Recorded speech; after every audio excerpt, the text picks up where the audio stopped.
Bonjour et bienvenue dans la discussion du Figaro littéraire. Je m'appelle Alice Develay. Aujourd'hui, nous allons vous parler d'un livre dont tout le monde parle, un livre qui fait l'actualité, un livre que nous avons lu au Figaro littéraire et un livre au sujet duquel nous ne sommes pas forcément d'accord. Alors que penser du dernier François Bégodeau ? Bonjour, je m'appelle Mohamed Essaoui et le livre dont on va parler est titré L'amour, donc de François Bégodeau, édité par Vertical. Bonjour, je m'appelle Astrid Delarmina. Alors, de quoi parle l'amour ? C'est l'histoire de Jeanne et Jacques, qui ont eu 20 ans au début des années 70. L'histoire de leur couple qui va durer toute une vie, jusqu'à ce que la mort les sépare. C'est une histoire d'amour ordinaire, sans coup de théâtre, sans rebondissement.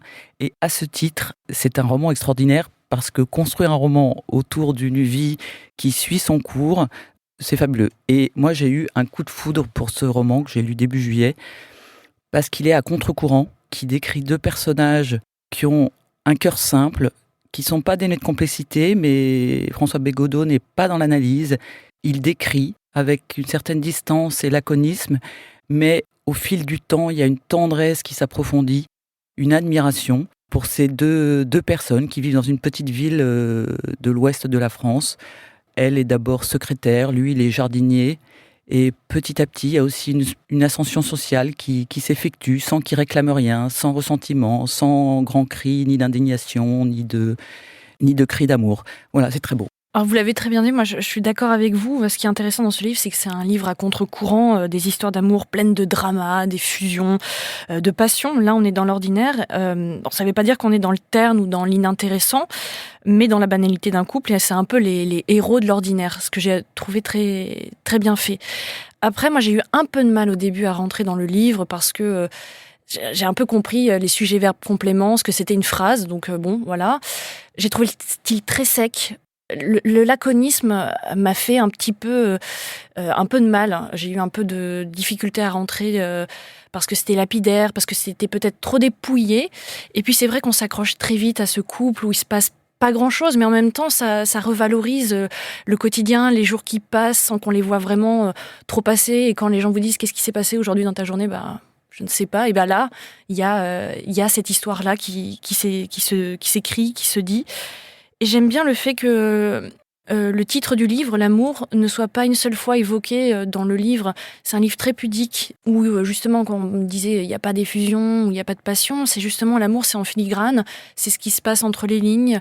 Ça se voit dans des scènes de dîner où on mange des patates et Jeanne, elle est là, elle regarde Jacques et elle se dit ah, et j'en ai marre qu'ils mettent des cornichons partout quand même. Et en même temps, il y a de l'amour quand elle le dit. Donc, c'est bien fait, mais j'ai eu un peu de mal quand même dans ce style parfois un peu froid. Moi, j'ai trouvé que c'était un tour de force parce que il faut souligner que ce roman fait moins de 100 pages, qu'il compose une histoire de près d'un demi-siècle et qu'effectivement, c'est très à contre-courant dans le sens où il ne joue pas de coup de théâtre, il ne parle même pas d'amour au sens coup de foudre du terme. Il n'y a pas de coup de foudre. Si, il y en a un dans les premières pages et après ça s'évapore puisque Jeanne s'invente un amour avec un basketteur, mais c'est les premières pages dont on sait rien, qui s'en va, etc. Et que la véritable histoire d'amour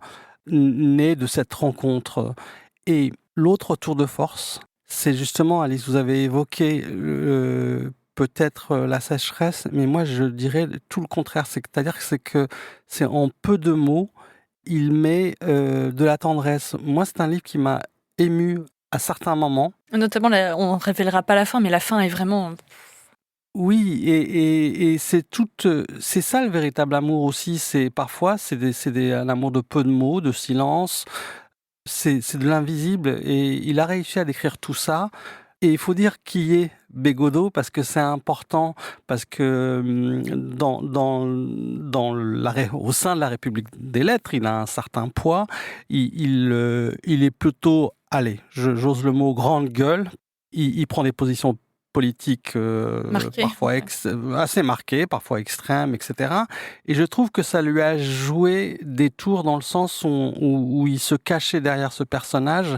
Et là, justement, à travers cet amour de deux personnes simples, ordinaires, il est lui-même et il ne se la ramène plus.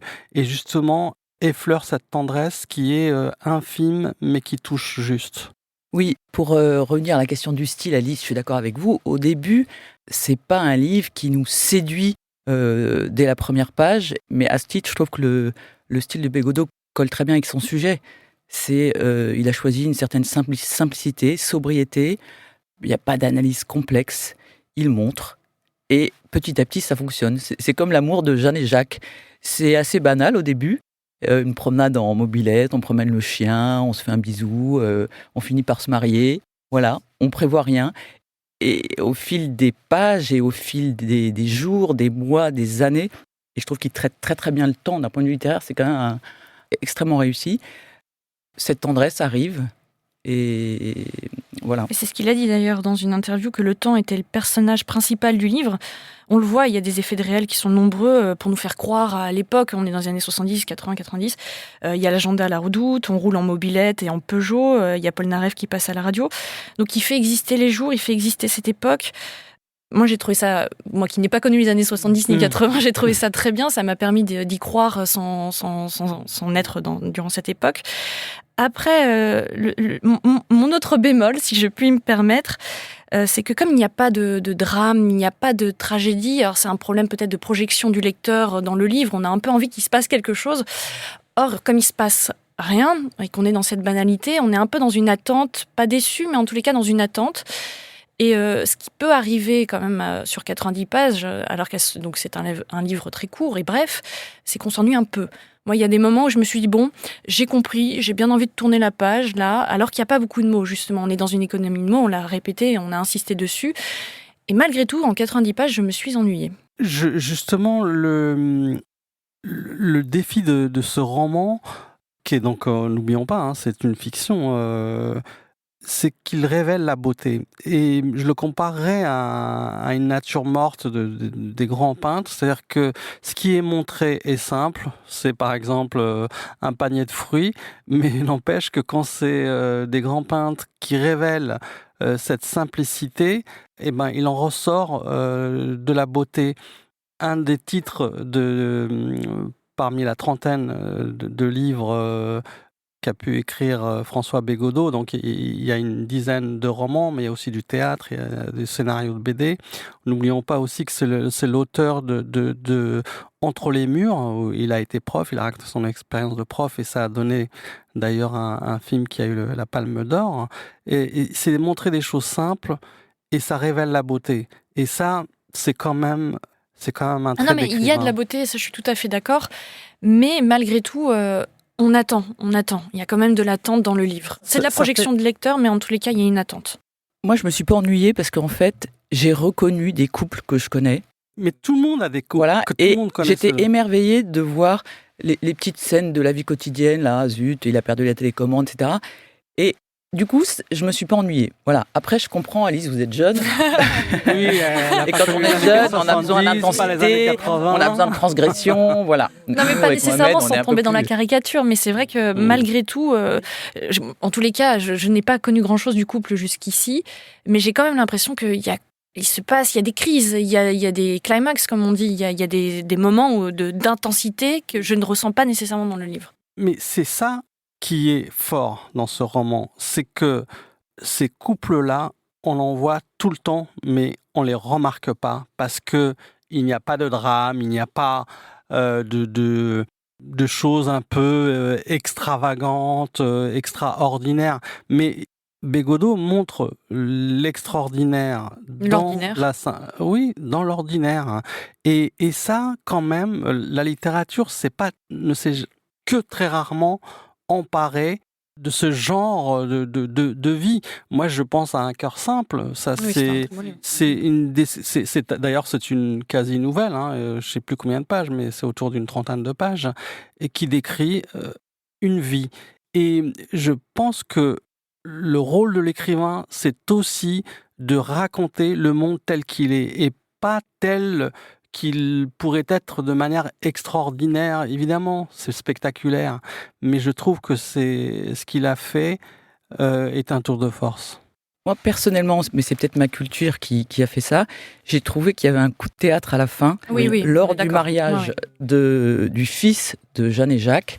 Donc Bégodeau a pris le parti de donner... Enfin, le livre s'appelle L'amour, mais à aucun moment, le narrateur ni les personnages ne parlent d'amour. Le mot amour n'est jamais cité. Et tout d'un coup, pendant la messe de mariage du fils, alors que Jacques est en train de prendre des photos, etc., parce qu'il s'est passionné pour la photo, sa femme lui dit « Attends, écoute la lecture ». Donc quelqu'un est en train de lire un texte. Et là, il y a un texte qui, autrefois, était quand même très connu, faisait partie de la grande littérature occidentale, un extrait d'une lettre de Saint Paul qui dit, et ça vient sans prévenir, « L'amour prend patience, l'amour rend service, l'amour ne jalouse pas, il ne s'emporte pas, il n'entretient pas de rancune, il supporte tout, il fait confiance en tout, il espère tout. » Il endure tout. L'amour ne passera jamais. Donc il y a 2 fois amour dans la même personne. Voilà, et on n'est pas dans les émotions fortes, mais tout d'un coup on change de niveau, on va à un niveau de profondeur que on a un peu perdu l'habitude de fréquenter. Les 30 dernières pages sont effectivement magistrales. Et moi, c'est ce qui m'a fait retourner justement vers le livre en me disant, bon, en effet, c'est un excellent livre, mais voilà, les 30 dernières pages absolument magistrales. Il faut aller au bout. Le meilleur est pour la fin, il faut comme dans tenir. les couples. Est-ce qu'on peut dire nos coups de cœur chacun, puisque des romans que nous avons lus récemment, les autres coups de cœur? Oui. Allez-y, Mohamed. Moi, c'est un petit coup de cœur parce que le livre est court aussi. C'est le dernier d'Annie Laferrière qui s'appelle Un certain art de vivre. J'ai aimé la forme poétique qui ressemble à... Ce sont des aphorismes, mais aussi de la poésie et qui sont des petites leçons de vie à la Dany Laferrière qu'on peut déguster. Moi, j'ai beaucoup aimé le livre L'ultime testament de Giulio Cavalli, publié aux éditions de l'Observatoire. C'est une dystopie, donc dans ce monde, la population n'a plus d'émotions. Bon, j'ai trouvé ça très bien fait, d'autant qu'à un moment donné, évidemment, il y a l'un des personnages qui va retrouver de l'émotion en lisant des livres, et les livres deviennent des actes de résistance, et j'ai trouvé ça magnifique. Et vous, Astrid ? Et moi, je conseille vivement la lecture du nouveau roman de la grande romancière israélienne Zerouia Chalef.